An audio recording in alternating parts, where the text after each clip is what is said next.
So open that page, I'll search for my fix, find what I need in the deep dark abyss.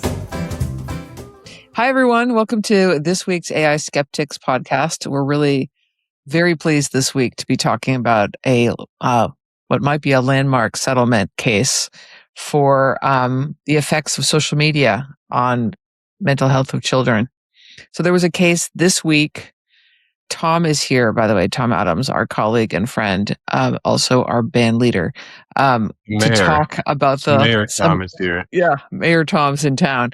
To talk about like the legal aspects of this case. So we've got three topics as usual. Like we want to talk about what happened this week and why is it important. We want to talk about the question of, is it the end of social media? Or, you know, what does it really mean for social media? And then finally, like, what are like long-term approaches to actually thinking through harms like this? So Jake, do you want to take the first set of questions for Tom? It's really us taking Sure, turns. yeah. It's like here I go, lobbing it up to Tom. But I think that we want to talk about two cases, actually. There was one in Los Angeles and another in New Mexico. Both of them had to do with Meta or Facebook. So yeah, to start, maybe Tom, you could lead off telling us a little bit about those two cases, why they're important, and why did the good guys win? Sure. I think the first case that had a decision was New Mexico versus Meta. And so that was the state attorney general bringing a case under state law against Meta for a variety of things, violation of existing consumer protection laws, including public nuisance.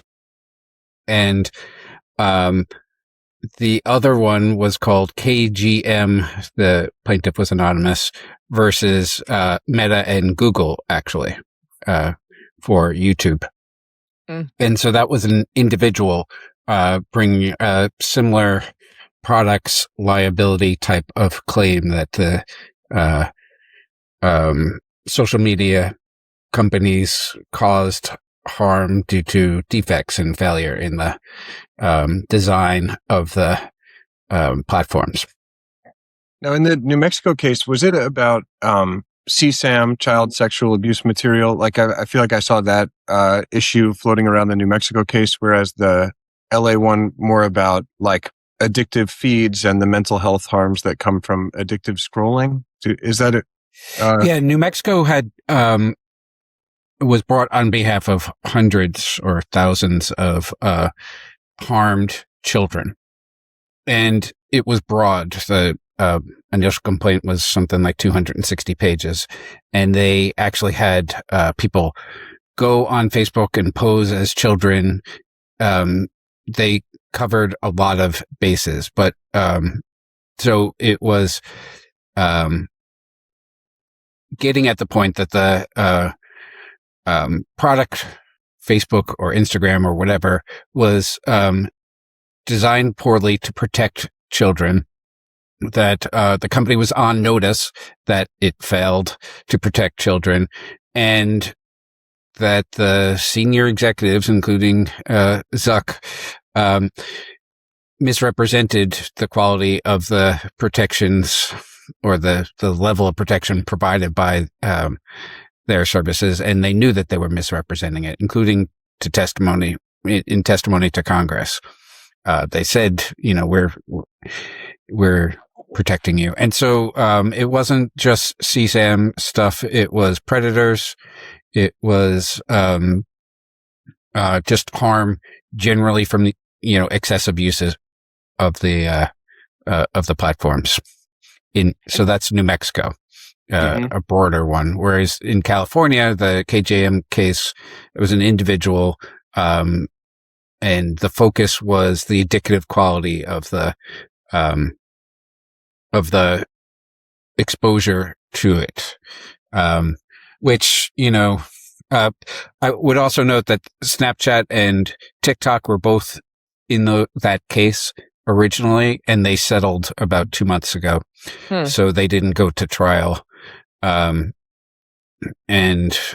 didn't admit guilt or defeat guilt either, really.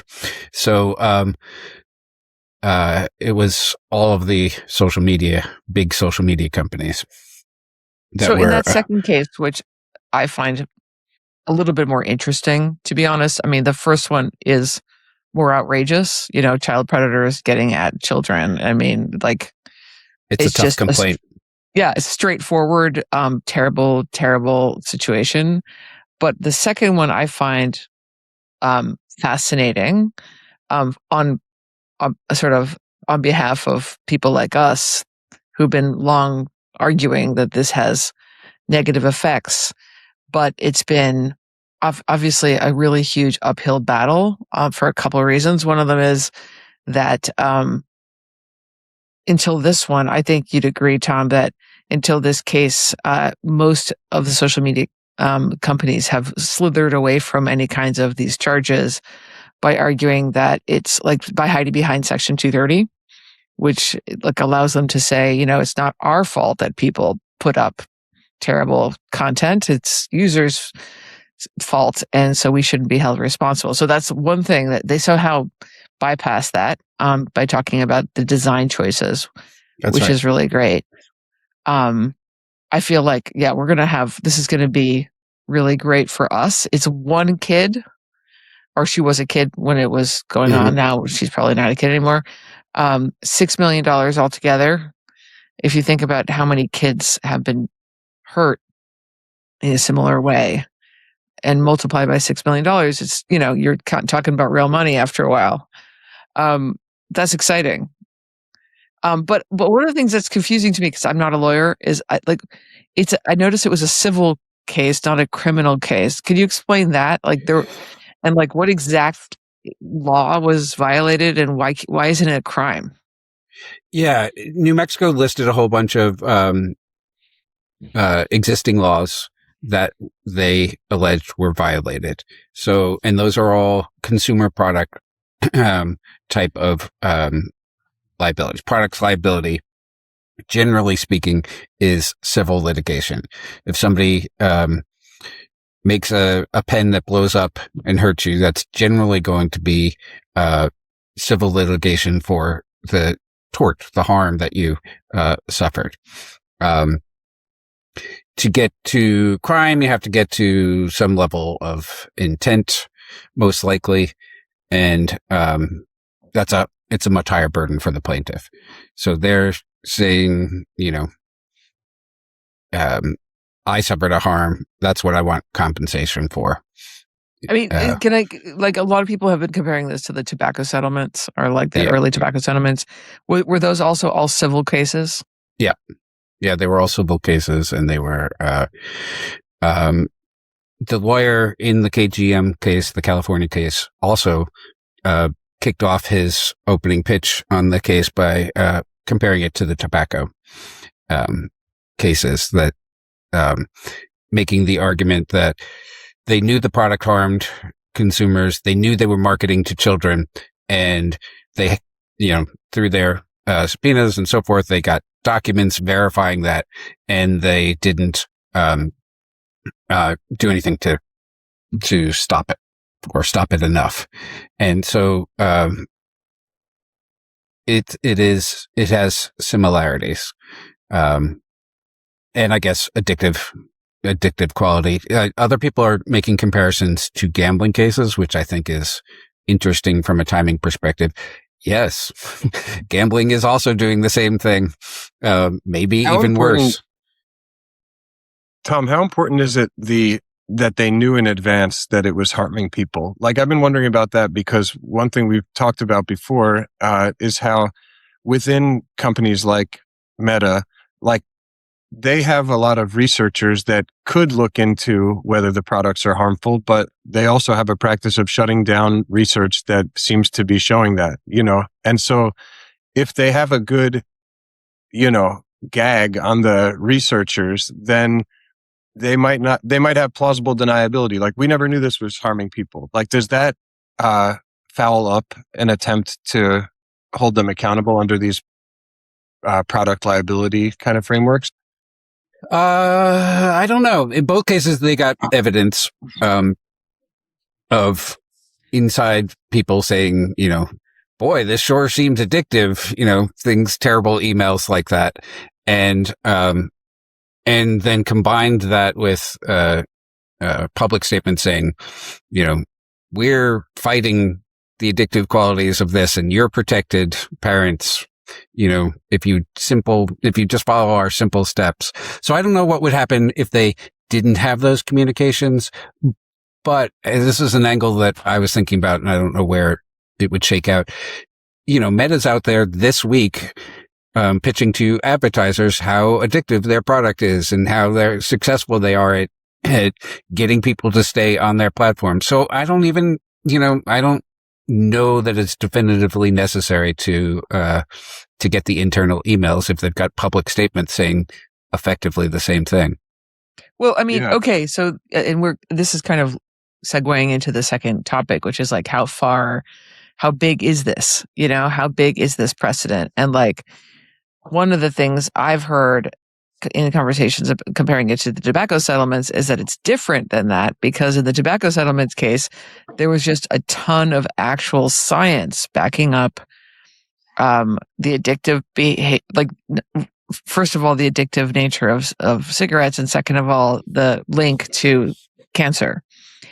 And here there's not as much science going on. It's like evidence like you just described, like emails and like shut down scientific studies and like, let's not talk about this. And it looks really fishy, but it's not necessarily like a slam dunk case scientifically. And of course, all three of us here know, and most of our listeners know, that the only reason we don't have more scientific evidence is because those social media companies have been incredibly good at avoiding that.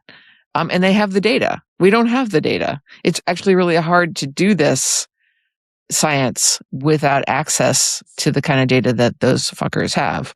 So, I mean, what do you think about that argument that this isn't like tobacco because we don't have the science? Yeah, that's why I was hedging on the comparison just before. It doesn't.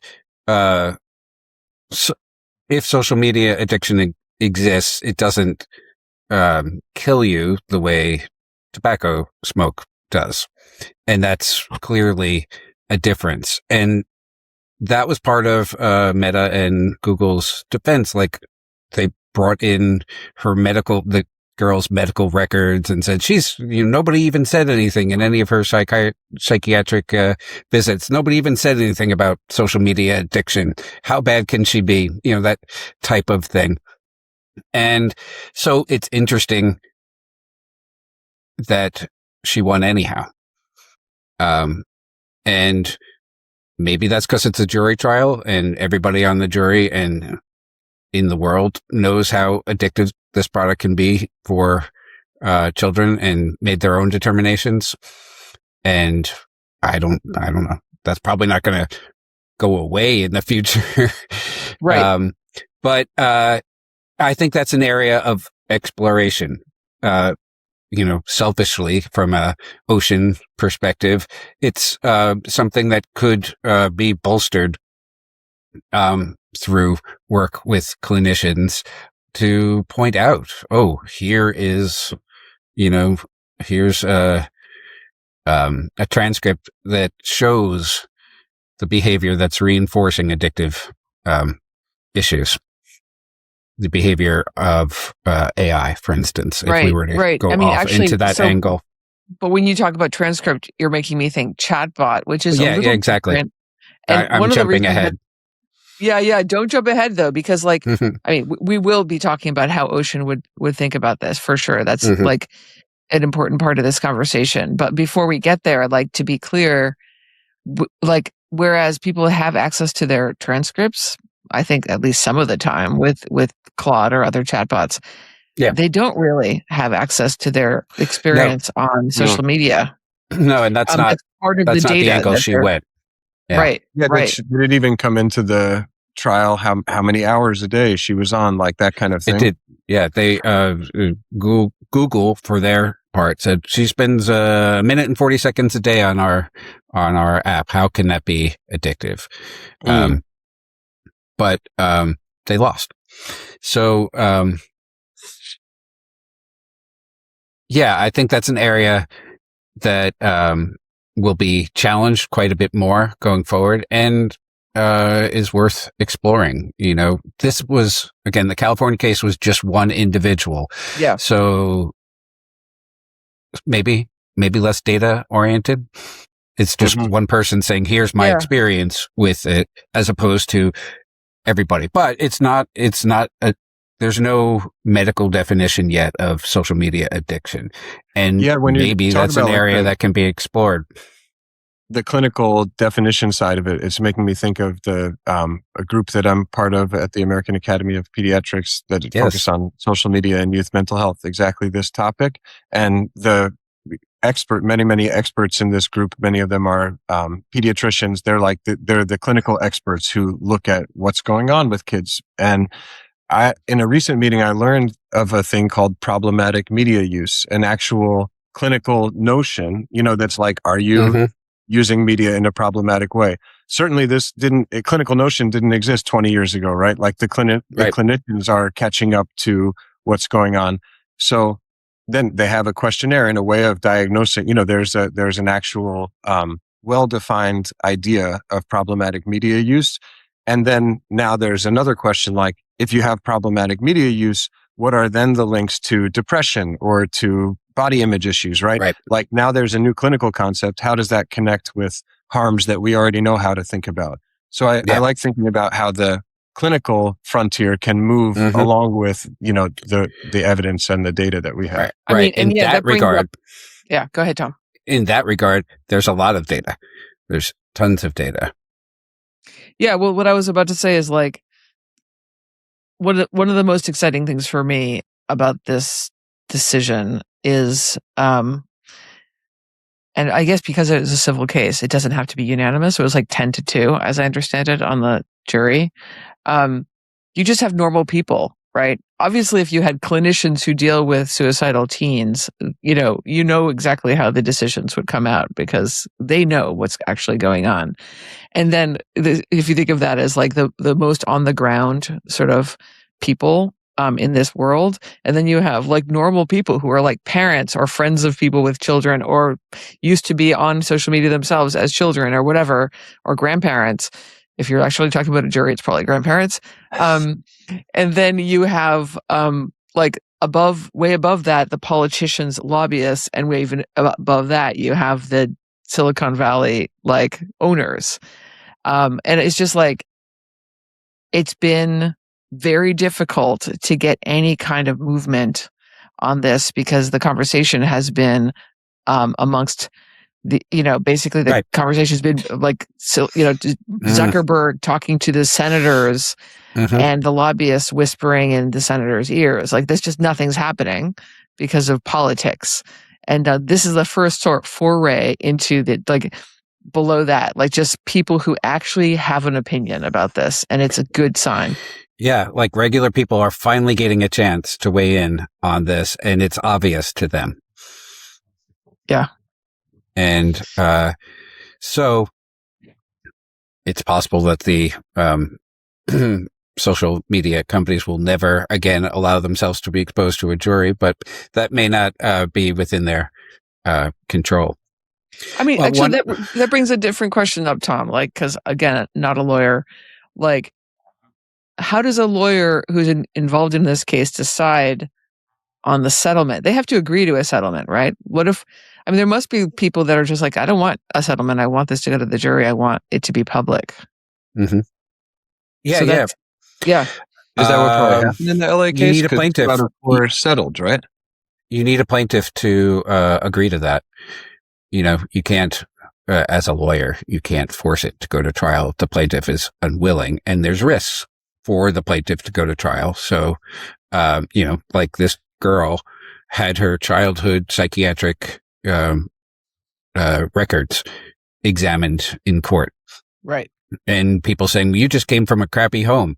That's why you have issues. It's not our fault. Right. That's tough. Not every plaintiff is going to want to do that. Right. For sure. It's got a real violation aspect to it, not unlike a rape trial. Well, I just want to say for the record, thank you to her. Thank you. Yeah. Hey, one other thing I wanted to... Oh, can I ask a quick one? Is it known anything about the terms of the, was it TikTok and Snap settled before going to the trial? Yeah. Anything known about those settlements? No.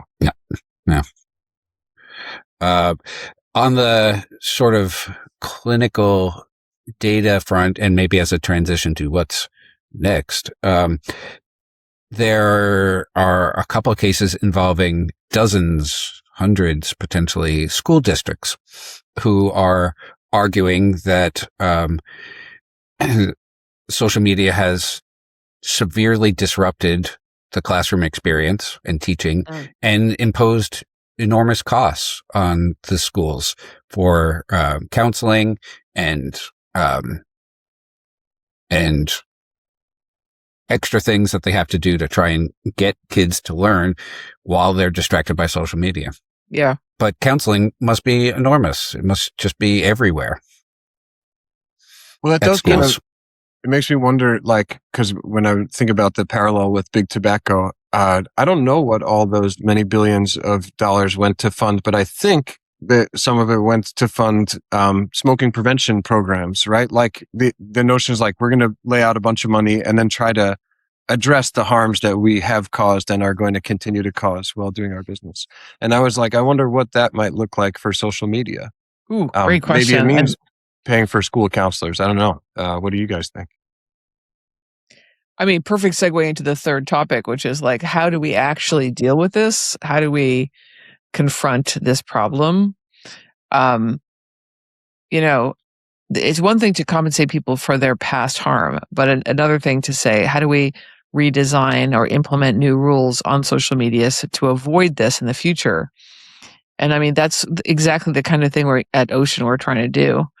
And I think it's fair to say we've thought a little bit more about it in the context of chatbots.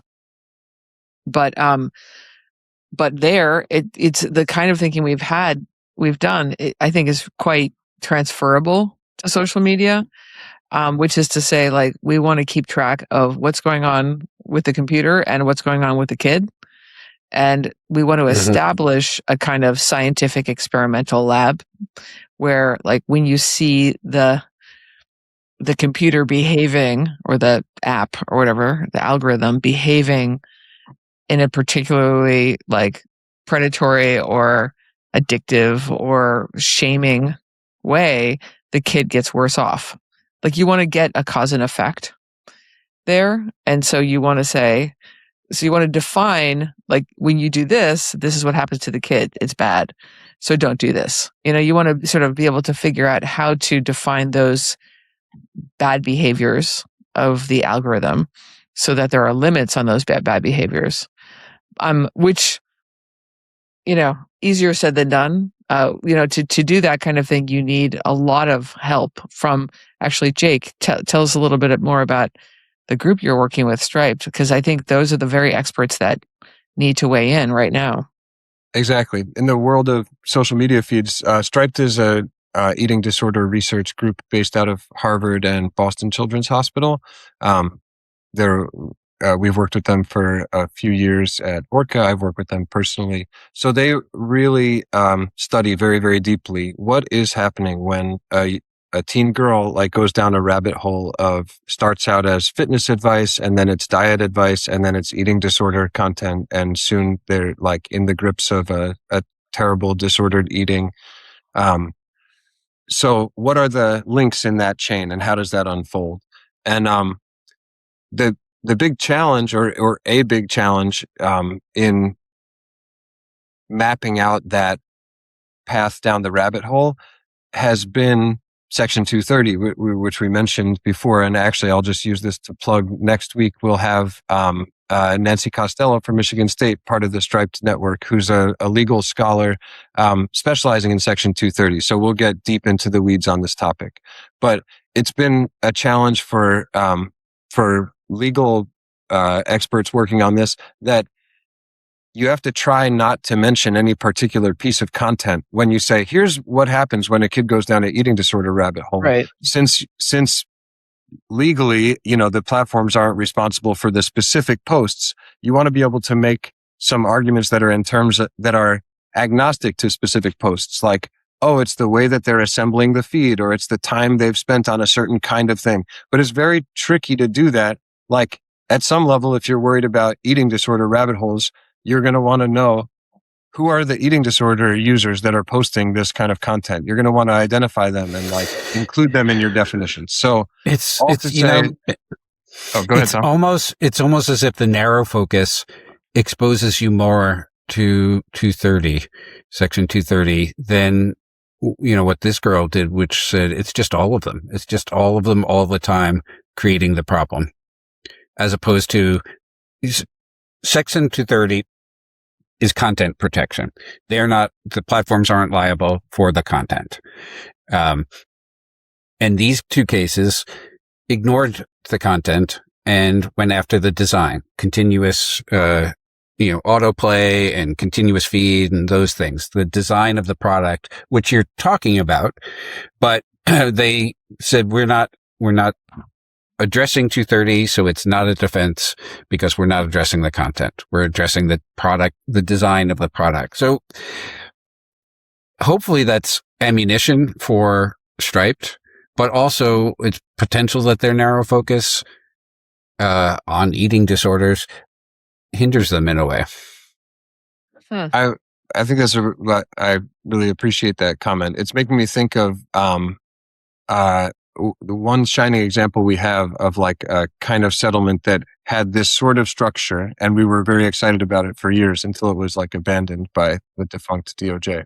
This was a settlement between Meta and the DOJ over the display of housing ads. It all started with a complaint from HUD. I believe, actually, it may have even started before that, but there was a complaint. I think it started with a markup or ProPublica, like a Julia Angwin article. Yeah, an actual. I want to say, yeah, either ProPublica or markup. She's done so much, but yeah. Okay, so it bubbled up, but it became a complaint from HUD saying that when there are housing ads run on Facebook, those ads get displayed unequally by race and gender, but they're focused on race, where it's oh, the ads for the nice houses go to white people and the ads for the less nice houses are shown to black people. It's a very stylized summary. So that complaint bubbled up into investigation, and it resulted in a settlement where Meta agreed, there's a problem here, and we're going to create a new tool, the variance reduction system, which is going to make sure that when there are housing ads, first of all, that advertisers aren't offered targeting options that are highly racialized. But second, and this is the important part, we're going to have this special tool that makes sure that it's not unbalanced. Right. And I'll just jump in here and say, when the first article came out, advertisers were allowed to just choose the ethnic group that they want one of their ads to see, even if it was a housing ad. And then the article came out and they got rid of that. And then they did another experiment after they got rid of that and found out that the optimizer that Facebook uses to optimize to clicks, even if the advertisers didn't specifically ask for this ad to only be shown to white people, the optimizer did it anyway, effectively. So there was an algorithm that was working behind the scenes, even if the advertiser didn't want this to be a racist ad, it ended up being a racist ad. So that's the thing that the settlement forced them to deal with. And thank you, Kath. There's a cool, I think, division into two parts of this settlement that might be relevant to, Tom, what you said. The division is, first of all, what's a housing ad? And then second of all, once we know a certain thing is a housing ad, it goes through our special new variance reduction system. And there was a nice settlement and agreement saying the variance reduction system has to make sure it's shown equally to the two groups. Here's the metric. Here's how it's going to come down over time. So it's a very nice structure for addressing a harm in a generic way. But there's this first step of which ads are housing ads? Which content is eating disorder content, right? Yes. Separating those two, I think, is a nice idea, because over here you have a generic notion of what's the harm and you can bring it down over time. Identifying what stuff has to go through that harm reduction process is a contentious question, but I think it's helpful to split it up.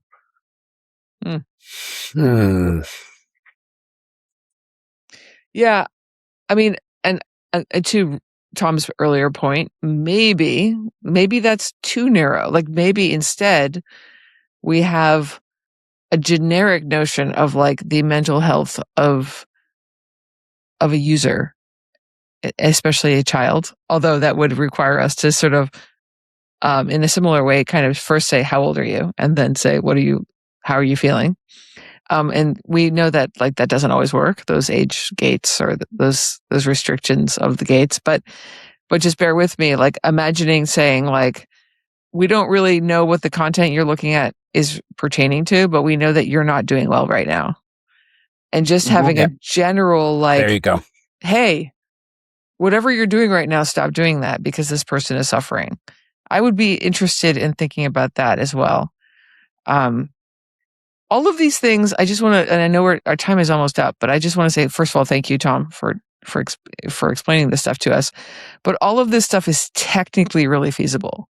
I just want to make sure that it's clear that these are experiments that a thoughtful research crew in a data science lab could just come up with a plan and try it out. And that's what we're trying to do at Ocean. Like we're trying to fundraise for some of these things in the context of social, mostly chatbots, and young people and mental health. But just, beyond our particular plans, like this stuff is not impossible. It's not even that hard. It requires coordination with experts on child mental health, et cetera.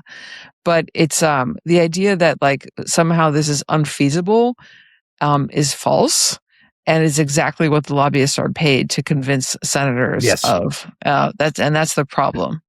Yeah. Well, going back to your earlier point, also getting this out of the hands of the politicians.